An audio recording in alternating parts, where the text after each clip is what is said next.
Greetings and salutations to our fine podcast audience. I got Ed and Nathan on my right and on my left. You do. That's right. On the As one and always. As always. I'm so happy. I want to change places one time. Do you do? You should. I don't really You care. should move over there. It was something to say. And what I'll find is whichever ear that I don't have hearing in will tell me which one of you is louder. two. Ah, there we go. I'm just going to say, I already know Nathan's louder than me. All right. You think so?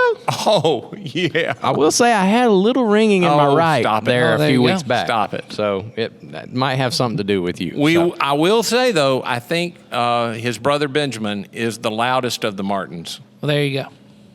Nathan You- does you not want to neither surrender. confirm He does- nor deny? He does not want to surrender that title. No, I don't know. I also don't know that I'm the loudest Martin, but You're pretty loud. I have no doubt. I think you need to take the plank out of your own eye before you go trying to get the speck out of someone else's eye. Just Wow. that's the way that goes. But Throwing scripture at him. that's know. right. That's what it was. Isn't that great? Jason, I just say this. I want to talk about your water. You do? Yeah. Yeah, everybody's Is wondering. it water? And they won't be able to see this. It's a little sparkly. It could be a wine spritzer. It's actually not. It's not sparkly at all. It honestly looks a little dirty. Is what It it looks does. like dirty Yeah, a wine little spritzer. dirty. It is. You know those things that they sell that you can like just pour some powder into your water I do. bottle and shake it up? Is this Propel? No, this is something that you can't get in this country. But you did. I did. All right, So, it's a long FDA story. is now listening. It's a long story. My wife has a friend. She was over at her friend's house. and- Helga has a friend. She does. And she was over at this friend's house, and she served this flavored water, and she drank it, and she was like, this is some of the best tasting stuff I've ever had. What is in this? And she said, well, I travel out of the country a lot, and when I'm in South America, I bring home these cases of this water stuff that you can't get in America. it's and called cocaine. Could be. kind of looks like it. Could be. I can't remember the name of it. I have to go show I'm you to you later. super wealthy. Yeah. But she brought some home. She said, you like it? She said, yeah. I said, well, here, take some home. And she brought all these flavors. This is pear flavored. It tastes just like you're eating a ripe pear. Well, there you go. And it's no sugar. It's just like all the other additives you throw in your water. It's just, flavoring. Just to make you drink more water. Yeah. So Well, good I for liked you. it. It was very good. I brought some to work. There you go. And you can't find it in. You in the cannot buy States. it here. I actually went online because I was like, I'm going to find that stuff. No, not even on the black market. So So there you go. it probably is So laced are with you? cocaine. You're going to be run out of it soon. Something. Yeah, I will at some point. What are you going to do then? Just drink water, I guess. You're I hooked don't on know. it. You're hooked on it by then. Well, if it's cocaine, I will be Yeah, hooked it's- on I was it. going to say, Jason I am feeling a Jason's little gonna be bit- running down to South America. it's like to get- Turkish delight in the Chronicles of Narnia. There you go. Yeah. See, there's a deep cut. That is it.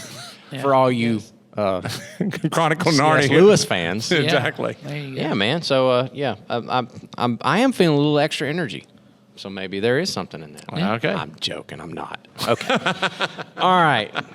Y'all want a What headline? he says. Yeah, I get We why- do. You but want I to want you one or definitely not. Jason want a Collins headline. arrested for cocaine in his water. You definitely want a headline. You definitely want a headline. This was since we had animal headline again last week. I tried to steer away from animals this time. Thank you. I did. I went to our other favorite Is that topic. the headline? Man steers into animals. Could have been. Because he had cocaine in his water. I steered toward our other favorite topic, food. Okay. Okay. All right. See if this is appealing That's to you. not- That's not even animal my. That's related. not even my other favorite topic. It's my favorite topic. Yeah. Well, it is. All right. Animals would not be at my favorite topic. Okay. Food. There's been a new flavor of ice cream debuted.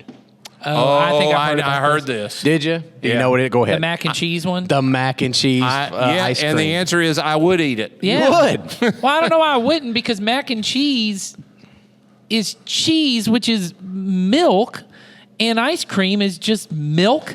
And mac is just Noodles? Why would it? milk. Now, this is a different kind of milk. See, cheese is actually spoiled milk. Sure. Ice cream is milk with sugar It's in it. mother's But milk. It is good. yes, I don't. But here was the thing that got me. I didn't realize this because I had heard of it as well. But when I read the story, it's actually Kraft mac and cheese, which is a Yes. whole nother level. So mac that and means cheese. they market it. It's got their thing. It was on it was branded because Is this Ben and Jerry's? no, it's a Van Leeuwen ice cream Okay. company. I don't know that one. They're based out of Brooklyn. Laced with cocaine. But is it- here's what was fascinating to me. The person who's talking about they interviewed, here's her title. Her name is Emily Violet. She is Kraft Macaroni and Cheese Senior Associate Brand Manager. Okay. So Kraft Mac and Cheese has a Senior Associate Brand Manager who was in charge of this project. I believe that. How do you get that job? And her I don't- name is Emily Violet. That's what it says. I- That's in the story, She's a man. superhero. It's in the story.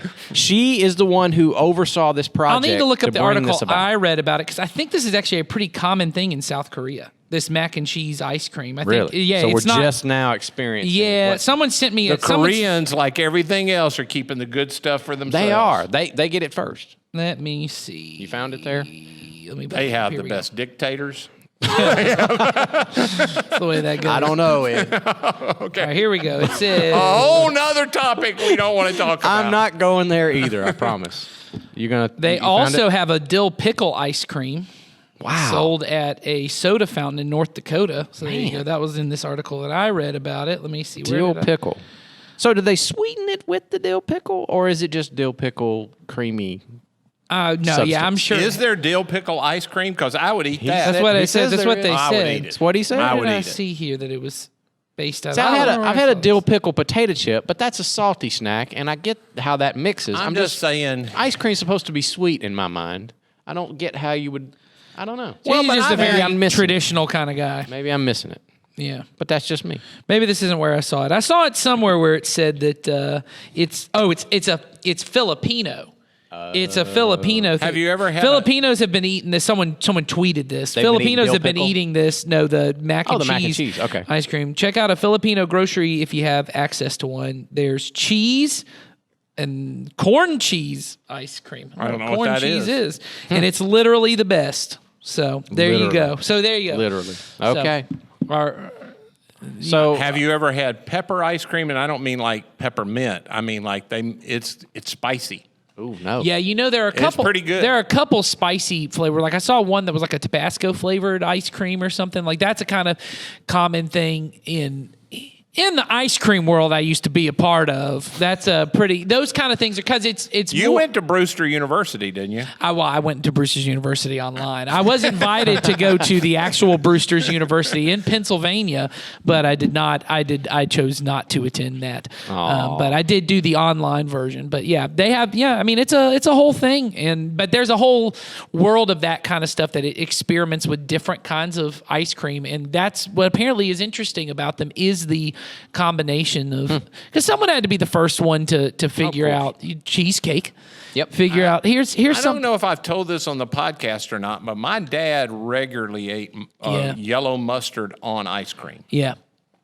like just pour it on top of he- regular ice cream. On regular, he'd get if we were having ice cream, he would say, "Somebody go get the mustard." Well, you got to think we put. Who just decided that one day? I'm guessing him. If you knew my dad, once he decided it, it was decided. It's happening. Where does that even come And I will from, like though? it whether I like it or not. Where does that I even have come decided. from? You just one day looking around. You know what would go good Well, with but this think about ice that. He cream? also would eat it on chocolate meringue pie, And mustard. mustard.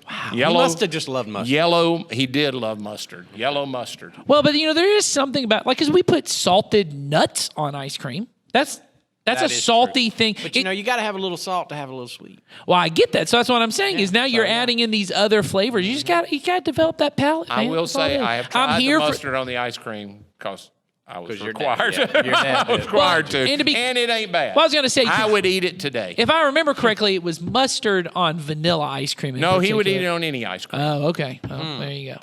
Wow. Vanilla ice cream's a base by itself. I've never understood people who would come to Brewster's and pay $4.50 for a scoop of vanilla ice cream Yeah. on a cone. I'm thinking, You got to get something more exotic. yeah. Well, I'm just thinking that's the reason you're coming Vanilla to an ice cream's really good though. It is I good. love it. It I is love good, but you vanilla can. ice cream. But also, vanilla ice cream from Kroger at $1.50 is good. Oh, so it is good. They're all pretty much the same. yeah, once you get to Except for vanilla. Breyers, I will say that. Oh, okay. I love Well, Breyers. I like vanilla. Bluebell. Do you? Oh, there you go. We're starting the ice cream wars Yeah, we here. are. So there you go. With Watch or without out. mustard. Yeah. So if you So guys, mac and cheese ice cream, I'm all about it. If someone wants to get some, gonna say that. I did see in this article. I don't think they're actually selling it though in America. Huh. So I know it's a Brooklyn-based thing, but something about this article was that either they've already sold out in Brooklyn, that it's not like a national This thing. shouldn't be a hard question for me, but I don't want to think about it too much. Is there vegan ice cream? Yep. There is absolutely. Okay. There is. Mm-hmm. I don't know there's what's in other, it. there's other, but well, there Our are. friend, Good Food, Good Fuel, could probably tell us that. Yes. There is one that is a high protein ice cream, and I'm trying to think. Someone will put it in there because my wife and I got it a few times. It's pretty low in calories and tastes pretty good. It's not a sugar-free substitute, but it's like primarily eggs. Oh, Tons- it's like a keto thing. yes. It's got sugar in it. Yeah, it's not keto, but it's supposed to be for that. It's like a bodybuilder thing. Like, this is a way to eat ice cream. You're still adding calories, but if you're willing to give up, it's like a pint of it's like 350 calories. They don't taste great. You got to you've got to thaw them out pretty good. Like, they have to be, because they're not very creamy by their nature when they're frozen. Well, I'll say I've been on the keto diet for a Yeah. little while, and we have tried some of the keto ice cream. And you are correct; it needs to be thawed pretty well to get it to where It needs to be but almost I will soupy. say though, the ones that I've found are pretty Yeah, dang what's the good. name of the- There are some of them that I've tried that if I gave them to you, you wouldn't know. Oh, You wouldn't know if they were you wait any less long enough sweet. to get them creamy Yeah. enough, I'm sure the people flavors who on- know me well Halo are not Top is the one I surprised. was I do thinking not have a discerning No, palate. he wouldn't. of. Halo Top was the one I was thinking. I of. get the Rebel. Okay, I've never seen those. Rebel is the one I eat, and it's Yes. very, very good. Now it's a little pricey. It's $5 for. a Oh, little I mean, pint. these are the Halo Top ones are pretty. It's pretty expensive pricey, too, but I have a few in my freezer right now. Well, there The you triple go. chocolate is my I favorite. would be willing to do any taste test on that if you want that to happen. there you go. Okay. But I'm really for the mac and cheese one, or the dill pickle one, or if you got anything that's just an exotic ice cream, send it Yeah, on. I'll try anything once. Yeah, Me too. Send it on. Send it on. All right. Okay. So today we're going to have an unscripted conversation, as if we ever have a They're scripted. all, they're all. I think what's If different. these They're all conversations are unscripted. scripted, you need to fire the writer. Are you the one with the script? Because I have not seen a script. Someone should fire the writer. They are Jason has terrible. a script and he's going, You know, sometimes I say things just to see what y'all are going to say next. And that's why I said that, to see what y'all would say next. Unscripted conversation. Following up the series that we just finished, mainly because y'all didn't send us any questions this week. But the other reason is we kind of wanted to talk about it. We've been talking for the past few weeks about our church and the way forward for our church. And I'm wondering, the stuff that we have talked about so far, if people had listened to it and engaged with it thinking, well, this is just the same old, or Sure. is this really a new way forward for us? And if it is new, what's different? Is there anything? Because we have had people ask us, are things changing around Community Christian? And I always want to say yes and no.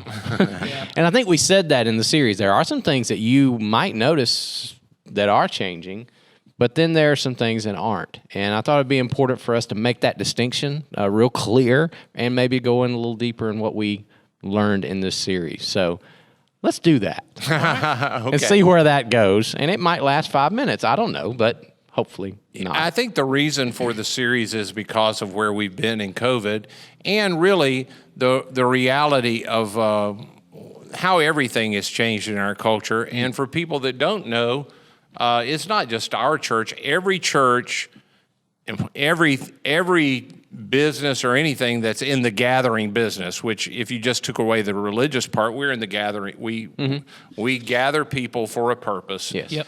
Have had to figure out what they're doing, what it looks like in the future as people have, some are coming back and some are not.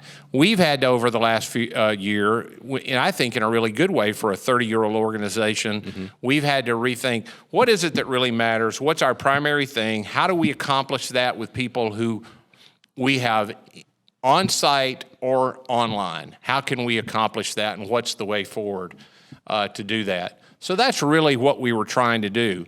Are there things changing? There are things changing, but as I said at one point in this, the main thing is not changing. We have always been a church that has not primarily been about the people who came. Yeah.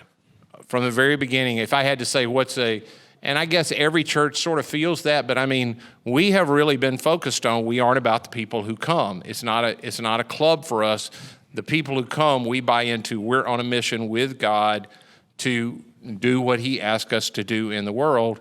And so our primary thing with people is to help them get on that mission. And so this was a way to get that focus back. And I'll say a phrase that if you haven't heard yet, you're going to hear a lot over the next run of our church is we are a church for the one. Right. So let's talk a little about that. Let's unpack that just to help people get that terminology in their brains and what it really means. Comes from a story that Jesus told about the sheep, right? Mm-hmm.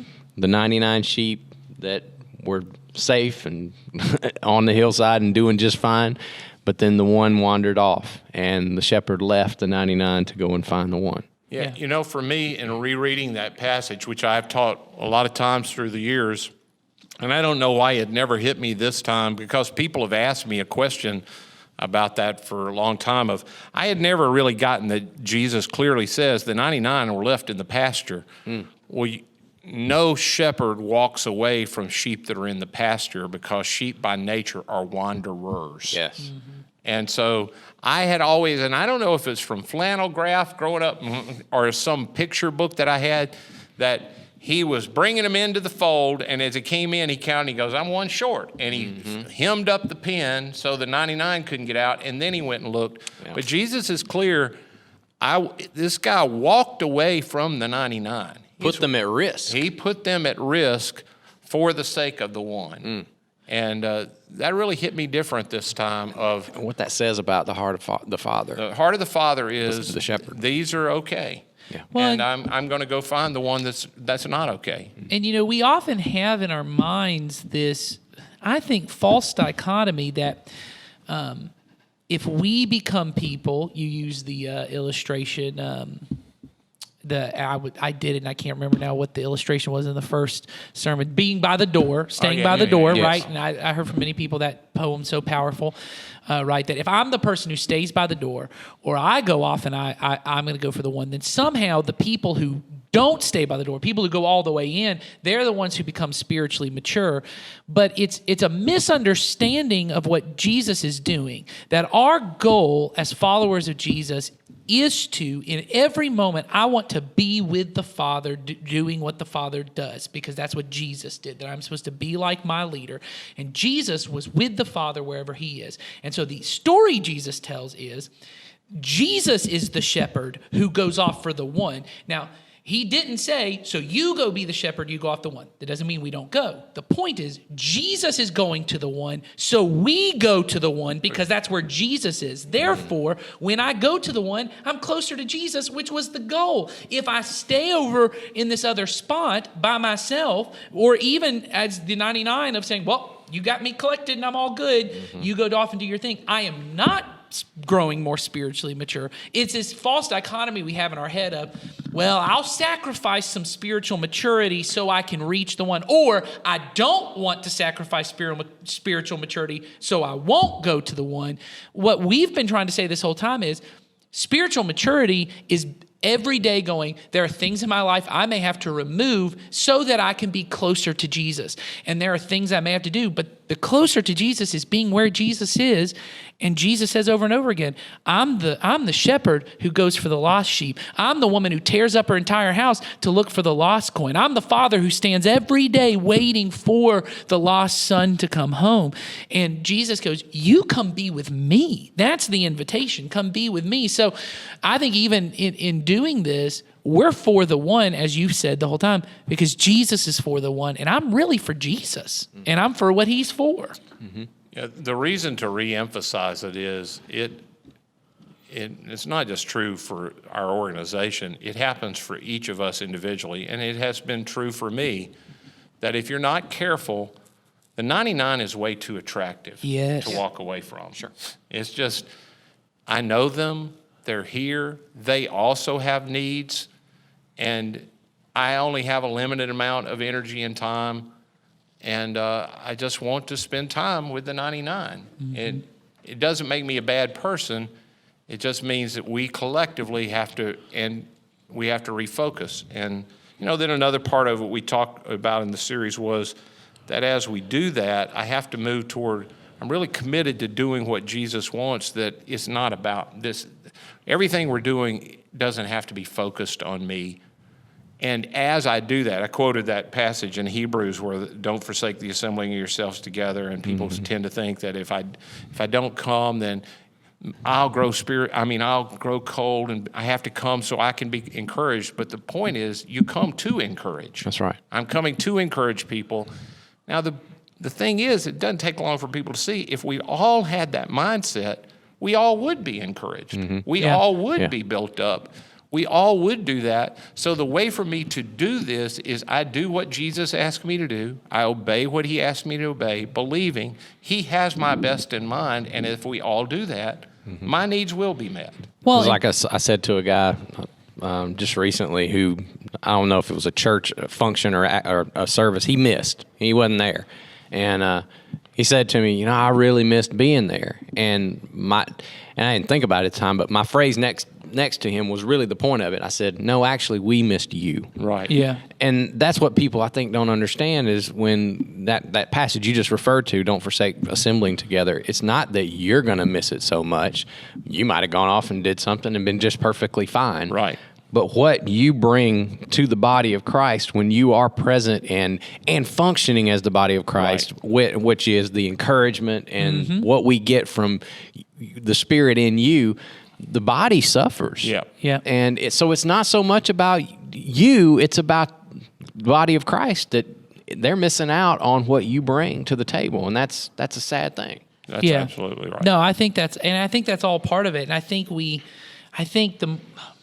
the more we can get clear in our heads that really what Jesus is inviting us into is this life where I'm on. I think you say this in your sermon on it, that it's this adventure with God. It's this risk, but it really is this adventure of the Father's at work at all times. And my job is I'm looking out through the world with the Spirit in me and going, the Father's out here working, right? And Jesus is out and he's going for the lost sheep. I just got to go, oh, there he is. Let me go do this, but not by myself, because what we also know is the Father is working through his church, that it is us together. And we miss that because what we think is, and maybe it's what we were taught, maybe it wasn't, maybe it's just something we get in, is that what Jesus came to do was make sure that I will make a personal decision myself that I can go to heaven one day, and that it's really about me and Jesus is just trying to get, now all of us got to make those decisions, but it's really about getting me to heaven to be with Jesus and all that. That really what Jesus is saying is I want you to come live life with God. And God is by his nature a community of love, Father, Son, Spirit, and that you get to be a part of that with God. But part of the way we live that out in practice is that I get with other believers who also have the Spirit of God, and we get to kind of practice that with each other, that just as Father, Son, and Spirit love each other and are humble and serve one another and exalt the other and say, Jesus says, no, the Father's greater than me, and the Father says, no, hey, it's the Son, and then Jesus is like, it's better that I go because the Spirit's way better than me, and they're constantly, I think you've used the phrase, not that it's your phrase, but you've used it on the podcast of this divine dance, that they're always in love as God in this community of love. And he goes, that you would do that together and that you would invite others in. That when you see me at work, you would go to someone and say, hey, come join us in this, what the believers started called the beloved community. That you would just experience the love of the Father through the way we love and serve one another. But you can't exist in a community of love if it's still all about you. If you come and go, why aren't you serving me? The Father never looks at the Son and goes, why aren't you playing your part? Why aren't you taking care of me? Why isn't this the way it is? The Holy Spirit's never going, who thinks about me? It's this perfect unity, as the word you've used, of love. And that's why we need one another, that it's not just about you going and telling someone about Jesus. It's about introducing them to a body of believers, and that there's a way they experience God through the church that is different. For many of us, that's very difficult because the way that most of us grew up and heard it was, it's really just about something I think. If I can teach them, here's the historical reasons to believe Jesus rose from the dead. Once you believe that, the job's done. Yeah. Yep. You may have to do something. You may have, depending on what your religious background, you may have to pray a prayer. You may have to get baptized. There may be something you have to do. But once you do that, you're all good because you made your decision. But I think that's the difference of we as individuals and as a community are going to be for the one because we're for Jesus. Which means primarily I have to give up my rights. I have to do what Jesus did for me. I'm constantly thinking, what did he do for me? I'm going to do it for the people that aren't here yet. I'm not going to expect people to do it for me. I'm going to do it for people. So I'll give up a parking space that I might have liked to park in. I will sing songs that I don't necessarily are the ones that I like. I will sit in places that I'll go talk to people that I don't know. I'll open spots in my group where we all know each other and we're really good friends. I'll do things that to me feel like I'm losing, but I'm losing for the sake of the one, which ultimately I know that if we'll all do that, I will get my needs met because I'm with Jesus. Yes. That's an important thing you bring up there, Ed, because we were just having this conversation, and as a staff, certain changes are coming. Right. And one of the things we were talking about is, inevitably you're going to have people ask you questions. Why are we doing it this way? Why aren't we doing it the old way we used to do it? Or why is it like this? And our answer, by the way, if you ask us that question, our answer is going to be simply, we think this is what is going to help us reach the one. And that's the only reason we ever do anything is we believe this is our best chance right now at reaching the one. And that's all that matters. I mean, you know this, Jason, because you and I have both been here a long time. I could tell you things that we did 30 years ago that we were absolutely convinced were for the one. Mm-hmm. And when we stopped doing them, people literally left our church over the thing that we did that was the only thing we did that reached them. And they thought somehow they had been betrayed, but our motivation had always been the same. Yes. So I can remember, I could just point out all kinds of things that we used to do back in the day. And all throughout, not just back in the day. There are people that are coming here now that have been here 5 or 6 years, and they're sad that we're not doing the things we were doing 5 or 6 years ago. But those things that we were doing 5 or 6 years ago, if they'd been here 4 years before that, we weren't doing those either. That either. Yeah. It's always been this continual thing of saying, who is it that's in our community? How can we better do that? How can we represent Jesus better and meet the needs of the place he's placed us? For me, one of the big verses that Paul quotes in Athens is when he says, and he's actually quoting a philosopher from their day, but it's been included in our scriptures, and he says it as if it's true, that God chooses the times and places that people live. So all of us that right now live in Coweta County who are in this place, with the people we're around, the people you work with, like them, don't like them, like where you live, don't like you live, God was a part of placing you as a believer in that place. And it's my job to say, who are these people and how can I know God is for these people. God's for every single person. How can I be with the Father and helping him with that? One of the phrases that you said in this series that just is stuck with me, and it has, I think, helped me refocus into that vision that we're talking about, is you said the way forward for our church is not going to be these big things. It's going to be that one-on-one, life-by-life act of compassion. Because I often, especially when I was younger, starting out in ministry, I had these big, grand visions of what ministry was going to look like, and it often involved lots of people and crowds and things that were big. And these days, I think God is rightly refocusing me on, no, it's that one right in front of you. Yep. And it's the thing that you might not see any visible fruit from right away, but you just need to be obedient to what I'm calling you to do right now with this person. Love this person right here where you're at. And then you and I are doing the work together, and that's enough. Well, that's right. I think to your point, Jason, I think that's huge. I think it's natural that we would think the bigger something is, and we think this, the more people that show up to something, the more people do this, the greater the impact it is. That is the way we view things. But That's not the way of the kingdom. no, because Jesus particularly goes, you know what the kingdom is like? Yeah. It's like a little bit of yeast that goes in a lot of dough, and it takes a really long time to grow, and maybe you don't even get to the end of it. Or he goes, it's like a mustard seed that you get, and it eventually it grows into something else, but it's going to take a long time. And it's these things, and I think to the point you said, and I think this is huge for people, it's not even things that you're doing. And I just think that's huge of when you get yourself to a place, and we right now are kind of in a discipleship thing with some guys in our church, and that's been part of the thing we're doing, one-on-one acts with people in every moment. And one of the constant things I hear people is, I just don't hear God telling me what to do. And I realize even in these conversations here we're having now, and this is kind of formulating right now as I'm saying it, that's the way I communicate. But I think for many people, what we miss is that God is going to come to me and go, that person right there, go speak to them. And when you do, or not even when you do, and then you'll do it and you're like, that was what God used. Yeah. But all of us know this. There are things, and I'll take it on a level, take it away from necessarily like you leading someone to Christ. Take it to like with your children. There are things that I guarantee both of you, now that you have grown children, they look back and, when Dad, when you did this thing, that's how I knew you loved me, or that's how I knew this. And you're like, that wasn't why I did that.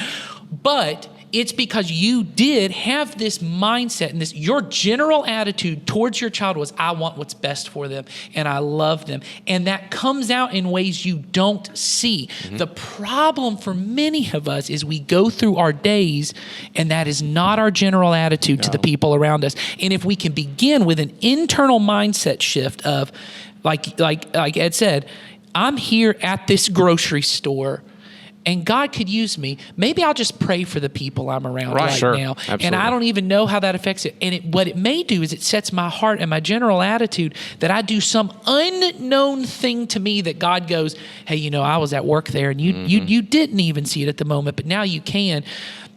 But it does require us to change our mindset, and we will have to change our practices because when I change the things that I choose to do, it changes also the way I think about things. But it may not be the specific thing. It may not be the I'm going to have this particular conversation with my coworker that changes them. It may be some other thing that I did, but because I put so much emphasis on and I put so much planning, it changed my heart to have that conversation with them. Now I'm really invested in them. Well, and I would say this, I have now watched people for 30 years. If I were to say to people, who do you think God wants to use you to reach? Often it's a family member. Yes. And I would just say my experience has been, if you're not really close to them, like you've had a break in your relationship, maybe it's a mom and dad with a kid, or it's a kid with their parents, or it's a brother and sister who you don't have a place of influence in their life. You're just blood related and you do love them. You're probably not the person that God's going to use to do that. But if you would look around, God has given you people in your life right now that he very much intended for you to be the one to put their hand on the door. It's somebody else's kid, somebody else's child, and they're praying for their child like you're praying for your child, and he's counting on us all to do our part. And I know you're hoping somebody somewhere will do their part with my kid. Well, we have to do our part with their kids. It's staying mindful of all of that. Yeah. And that reminded me of the things that we're working on right now in my discipleship group. We're trying to stay mindful of the opportunities that we do have in front of us to be led to love people right in front of us. And so in order to do that, and you guys just saw it pop up on my phone, I have a reminder on my phone that hits me every single hour, and it just simply says, Holy Spirit, lead me in love. And it has come at these weird times, of course, that I'm doing things, and then it'll pop up on my phone, I see it, and then I go, okay, what does that look like right now? And a few nights ago, I'm sitting at home, and my wife is just talking to me about something. And the thought occurs, how do I love her right now? I listen. That's right. I engage. Yes. I just engage with her right now, and that's what God's called me to do. So I'll do that right now. And if I didn't have that mindset, I'd miss it, A, or B, I would see it as so insignificant that I would just write it off as it doesn't matter. But it does matter. It does. And countless other encounters that I have all throughout the day, they matter just as much too. If I just stay in the right headspace of God's here, He's working, I can be used by Him. How do I get that done right now? Father, I'm yours. Lead me. And what That's you're pointing awesome. to, That's Jason, right. there is the way the Spirit moves. It reminds me of the conversation we had. This is a little separate, but I just dropped my water bottle. This is a little separate from what we talked about, but when we were talking about whether it was okay to eat meat or not, and I said the reason that I choose not to eat meat is because I realize when I make that choice every time, it makes me more conscious of other things I could do environmentally to help. What most of us, when we get really fired up about a cause, and I'm bringing this up, maybe you're really fired up about the environment. You're like, so what's the thing I'm going to do that's going to heal the planet? And what we all know, and then what happens is you get really defeated because you go, so really everything I do is insignificant. That's right. And what Jesus is saying is, I want to create you to become the kind of person that in every environment you're in, you're doing those small acts that when you do them over and over and over again, that does something to the person that you're with, because they see in you the Holy Spirit of God and they go, man, there's something beautiful about this person. But when you do it in the right way, they go, that beauty doesn't make sense, because that's like beyond a person is beautiful and attractive. I need to know more, that you're drawing them in, and it's those little acts that you do. And so you talk about every time it comes up, Holy Spirit, lead me in love. Mm-hmm. It's at the exact right moment. What I've now started realizing in my own life with those same kind of things, it's not that it comes at the exact right moment. It's that in the moment, every moment, it's in that moment I woke up. That's right. And I saw the Spirit. And then what that has made me do is it's not like me praying it caused it to happen. It's that Jesus is like, you finally, as we talked about maybe in the last podcast, you plugged into the power source you saw it. Yeah, that's what it is. Y'all are, that's. So what you're saying, Nathan, is that we should all be woke. Watch out. That's going to get us some comments too. I've already talked about environmentalism, which everyone's already a little upset about, but you throw woke in there, we're going to get even more. We will take those questions. Yeah, Oh, sure. absolutely. Oh, yeah. Get us in. But I was joking. But yes.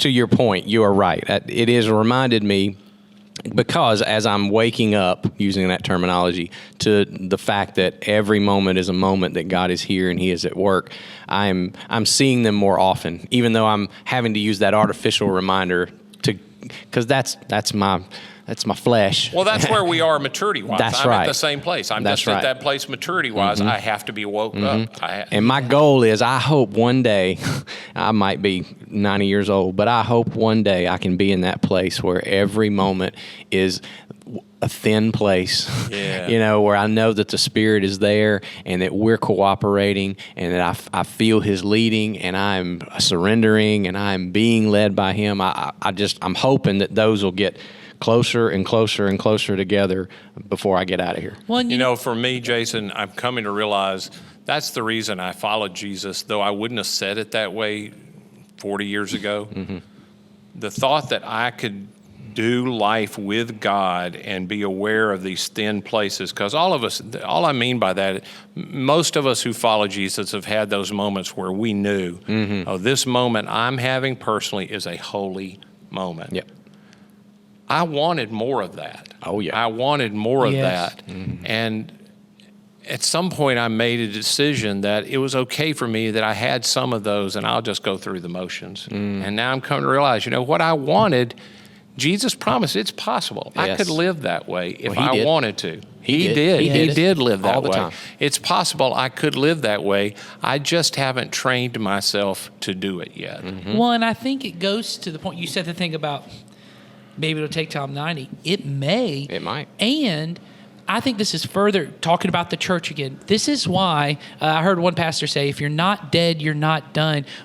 we need you, no matter what your age is. But I'll just say this particularly: because of the nature of the age of our church, we have a lot of people who are on the older end. I'll say as someone on the younger end to not be offensive. We have people on the older end, and you do have so much to offer. I regularly have people come to me as the younger guy, go, you know what? This church, it's for the you young people. Y'all got the energy to do this. Y'all got the capacity to do it. And in the eyes of the world, you're probably right. If what it takes to move the kingdom forward, energy is what it takes. Having this the capacity and the ability to stay up and what's hip and what's relevant and all that, you may need that. But what we've just been talking about is the point of what the kingdom is, and what Jesus says the way it moves is it's one person at a time who gets more in tune with Christ and with the Spirit, and they're able to help others find it. And so there's some of you've been walking with Jesus your whole life, and the ability you bring when you go get involved in children's ministry, or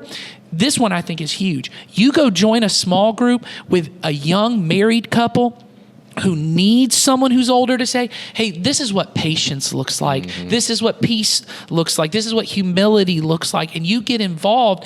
You have been walking. You are farther along. And it's for a younger person like me, I have been beyond blessed to have older, wiser Christians who know what it looks like to walk with Jesus with some grace, who know that I'm running the wrong way sometimes, but go, man, his heart's in the right direction. He's doing this. If the goal was just we got to get big crowds, maybe you just got to have a lot of energy and a lot of youth to pull that off. But if the goal is we're loving people one at a time, if you're not dead, you're not done. We need you involved in the lives of our children and our students and our small groups, our young married couples. Don't just huddle up with other people who are your age and who also have the same thoughts you have.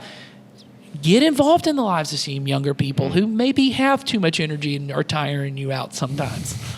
So, well, you know, we started out this podcast. You didn't hear us talk about this before we hit record, and we said, "You think we're going to have enough to talk about?" Mm-hmm. And I think we proved that was wrong. So we did. So that's all. That's it. That's it. I think that's good enough. That's good. We've gone plenty. It was longer than we thought. So we'll just leave it at that. Hope you stayed with us all the way to the end. If you Absolutely. did, God bless you. So, yeah. All right. We will see y'all next week. Bye.